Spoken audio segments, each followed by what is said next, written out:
the timing process. It's, like in my case, I want my own show, but then they want me to do another show.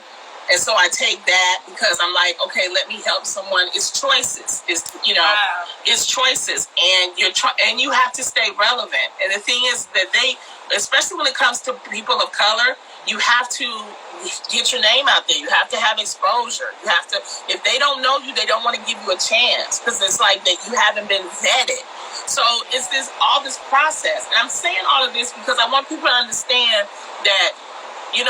Before I took the reel, I was mostly mainstream. I was that girl on Chelsea lately. I was doing the road. I was doing all these talking head shows. I did 4 movies before that. I was on that path. Then I took the path of the talk show host, and it's changing, but I'm coming back to the path of being a solo person.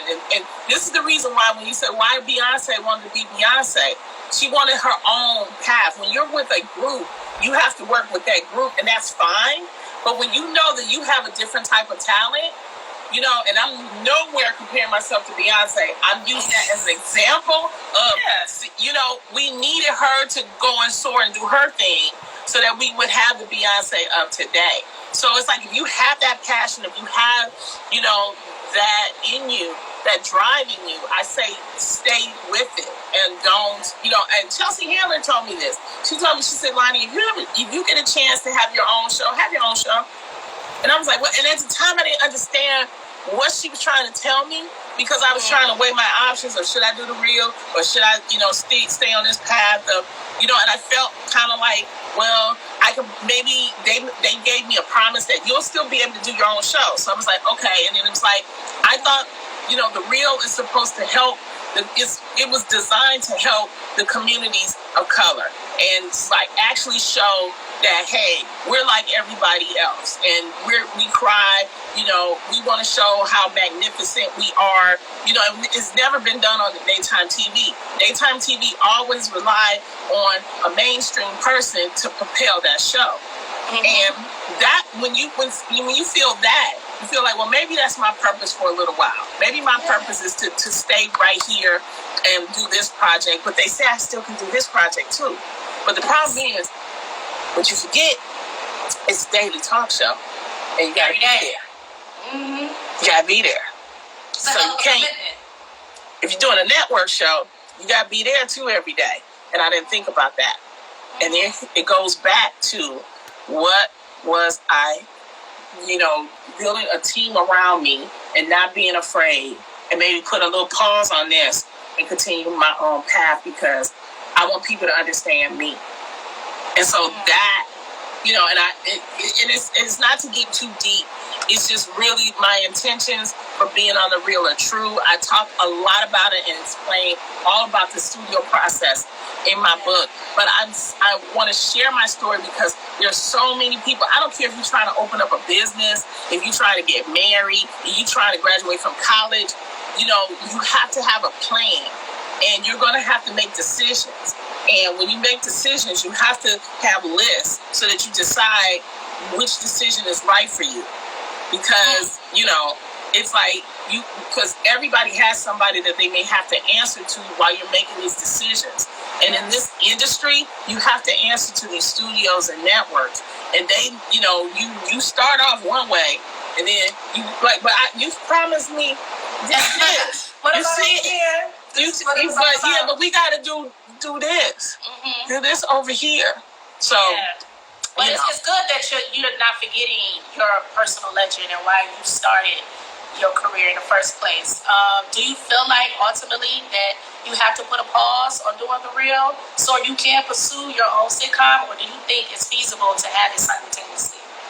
Well, you try to work it out. The thing is, you're trying to work it out. But the thing is, hopefully with, streaming services, because the thing is, the traditional sitcom, people have to understand, you need 5 days to shoot it, okay? So you need to do the table read. We all know the importance of a table read. You just educated us, sis. You got rehearsals. You got all that. Then you got to shoot it. And so that usually takes like 5 days. you're over here taping a show, and we tape the show 3 days a week. So it's Monday, Tuesday, Wednesday, or whatever. Yeah. But those other 2 days is you preparing the show. Yeah. So it's like, when you gonna do this, and when you... Yeah. It's you know. It's hard. It's a task. But even if I do a late night show, the late night show is even worse, because, you know, you probably want it every day. And so when you know, it's like, it's hard, you know. Yeah. So you got to figure out a way to make it balance and make it work, you know. So it's just, you know. But if the studio... I know you appreciate your job. I know you do. I appreciate the job 100%. Yeah. But the point is that when you made a promise, you want to be able to keep the promise, but they're asking you stay here for a minute. You're like, okay, I'm going to stay here, but I want to do this over here because, you know, hey, Steve Harvey was able to do it. Steve Harvey had 14 jobs. Why can't I? Do you think as a Black woman that people feel that, do you feel as a Black woman that it's harder? Just like you said with the comparison of Steve Harvey. For a while, he was like, he's the hardest working man in show business. He had his hand in every pot. You know, you see him doing the morning show on the radio, and then he was doing his the Family Feud, and then he had his Steve Harvey show. It was like, when does this man sleep? And I feel like you can do that as well, Lonnie. It goes back to what I just said. How many Black females do you see that have their own network show, or have a show that's a situation comedy? Remember, I want to keep y'all on the genre of what I'm talking about. How many do you see? But we got a lot of funny sisters that should have shows. You have the Cheryl Underwoods. You have the young ones that's coming up. You have the Just Hilarious. You have the B. Simones. You have the Tammy. Tammy Roman is a hell of an actress, you know. Absolutely. And it's like, we don't get the green light. So we have to keep fighting. It's like we have to keep fighting, and that's why we have to keep building up our name. So in our mind, what I'm thinking, I'm not speaking for them, but I think when you say, well, why are they on the reality shows? Because that gives them exposure. So we have to give grace when we see that they're doing a reality. Why is Lonnie over here on the real? Because I'm trying to help our communities, but I have to give exposure to my name, because nobody is putting us on. You don't see that many Black women being put on. Come on now. Talk about it, yeah. You don't see that many Asian women being put on. You don't see that many Hispanic women that are comedians. You know what I mean? So it's like, you know, you trying to, juggle, and you trying to make sure that you hit it right. Hey, come on, get my name out there. Hey, come on. Cause, and I'm telling you, it can be done. We just have to keep fighting, and I will not keep, stop. It's just that I just want people to understand, and that's the reason why when people say, why'd you write this? I wrote it because it'll give you a piece of Hollywood. It'll give you the insights of what it is. And it's not a complaint against Hollywood. It's just the way the system works. So you got to have a plan on how to work against the system. I knew nobody. I didn't have no mama in the industry. I didn't have no money. I didn't have no manager. I ain't had no watch. I ain't had no driver's license. Not a watch. So I'm trying to tell you. Yeah. So when, people look at me and they maybe try to assassinate my character or say I'm this time way, no, you don't understand how hard it is for me to come from where I am to working, and this is my thought process. But I know you can make it. And I try to, with a little bit of influence that I have, I try to help, as many people as I can. And that's why I do the Quarantine with Lonnie's. That's why, on the real, if people say, I try to pitch them to go on the show, I can't make the decision, but I'm like, hey, I think this is a good person. You know what I mean? Oh, yeah. Help them get on the show, because that gives them the exposure that they need. It's like, we can help each other. We can help each other. We just got to keep on fighting. We can't give up. Speaking of not giving up, I love that. You are preaching. You are pulling at my heart. You making me preach today, Jazzie.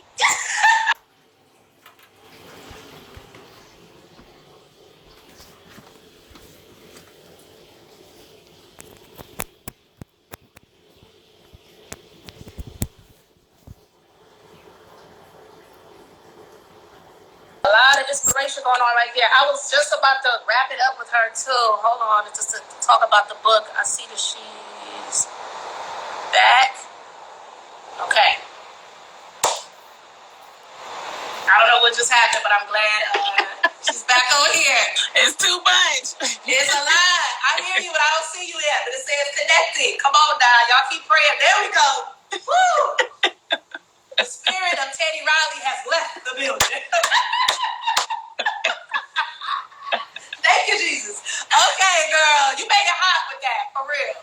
Well, thank you for this time, Jazzie. I appreciate you. I appreciate you letting me talk. And no, I appreciate you taking the time out to be here with me and the people in here, being inspired by your story. I don't know, do you want to wrap it up with the book I Try to Chase so you don't have to? Just let the people know, LoniLoveBook.com. Y'all go check it out. I don't know, do you any lasting words that you want to say in regards to the book? Just, you know, it's about your true life lessons, and you gave us a lot.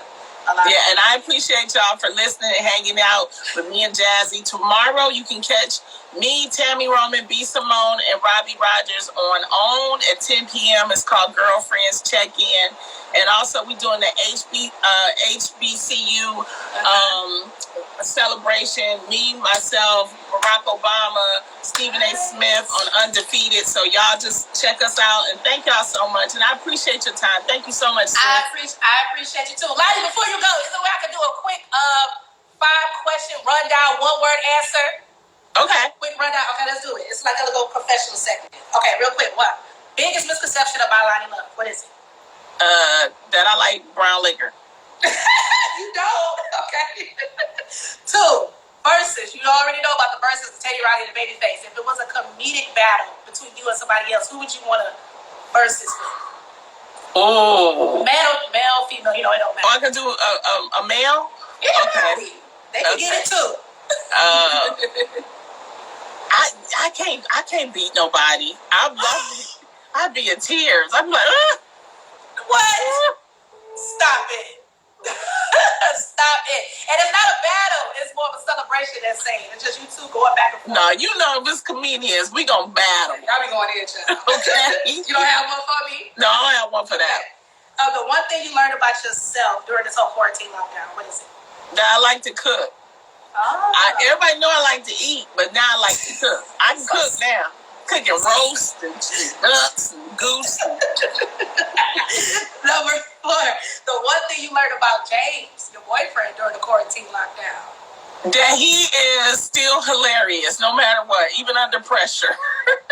Okay. And I guess for this one, it's 5. Top 5 favorite comedians of all time. Who would be? Oh, that's hard. I would say Eddie Murphy, Eddie Griffin, because I opened for him. D.L. Hughley, of course, Richard Pryor, and I would pick a female. I would say Cheryl Underwood. Nice. I love that. Lonnie, we love you. Shout out to Detroit. Shout out to the Bruce Project. Detroit all day. Shout out to Cass Tech. Yes. Where all of the greats came from. Donna Ross. Even my girl Kenny Moore. So we appreciate you, sister. Keep making us proud and keep representing. You heard? Thank you, Jazzie. I'll talk to you later. Bye-bye.